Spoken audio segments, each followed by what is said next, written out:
তো আমি তার বিচার চাইছি এই জন্য যে আমরা ওয়াদা করেছিলাম যে আমরা একে অপরকে ছাড়া বিয়ে করব না, কিন্তু সে বিয়ে করে ফেলেছে এবং তার পরবর্তী কোনো প্রতিকারও নাই। সেই জন্য আমি বলছি যে কেন সে এই ওয়াদাটা ভঙ্গ করলো, কেন সে আমাদের মধ্যে যে চুক্তি ছিল সেই চুক্তি ভঙ্গ করেছে, সেটার জন্য আমি তার বিচার চেয়েছি। মানুষ তো এলাকার লোক বলে আপনি অনেক অপরাধ করেছেন, মানুষ আপনার বিচার চায়, কিন্তু আপনি ভালোবাসার কাছে বিচার চাইলেন কেন? আপনি তো ভালোবাসা ফেরত চাইতে পারতেন, যে উপন্যাসের নাম হতে পারতো বিজুর কাছে ভালোবাসা ফেরত চাই। বিচার চাইলেন কেন? বিচার চাই যে বিজু এটা অপরাধ তো আমি মনে করি। বিজু কি স্বীকার করেছে সেটা অপরাধ? বিজুর সঙ্গে আমার পরবর্তীকালে কখনো কোনোদিন কোনো কথা হয় নাই। সে একটা স্কুলে মাস্টারি করতো, এখন রিটায়ার করছে। রিটায়ার করার আগে স্কুলের একটা সমস্যা নিয়ে আমাকে একটা ফোন করেছিল, আমি বিব্রত বোধ করেছি, আমি ফোনে কথা বলি নাই।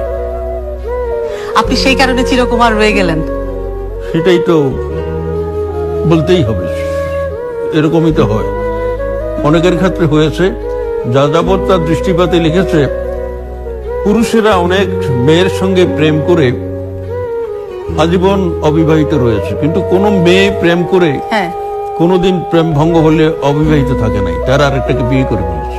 মেয়েরা অন্য একজনকে বিয়ে করে ফেলে, কিন্তু পুরুষদের অনেকে অবিবাহিত থাকে। আমি সেই পুরুষ যে প্রেম করে প্রেম ভঙ্গ হয়ে যাওয়ার পরে অবিবাহিত রয়ে গেল।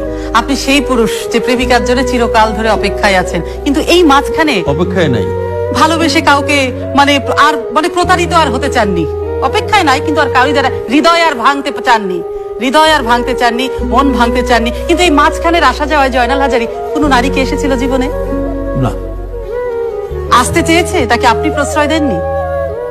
না, আমি আর নারী নিয়ে, আমি আর বিয়ে শাদী নিয়ে সিরিয়াসলি কখনো কোনো চিন্তাই করি নাই। আজ আপনি আওয়ামী লীগের উপদেষ্টা হয়েছেন, নির্বাসিত জীবন থেকে রাজনীতিতে ফিরলেন, আপনি কি মনে করেন যে আপনার এই ফিরে আসাতে বিজু বোধহয় খুশি হয়েছে? দূর থেকে আপনি ফিল করছেন? হবে মনে হয়, আমি মনে করি সে খুশি হবে।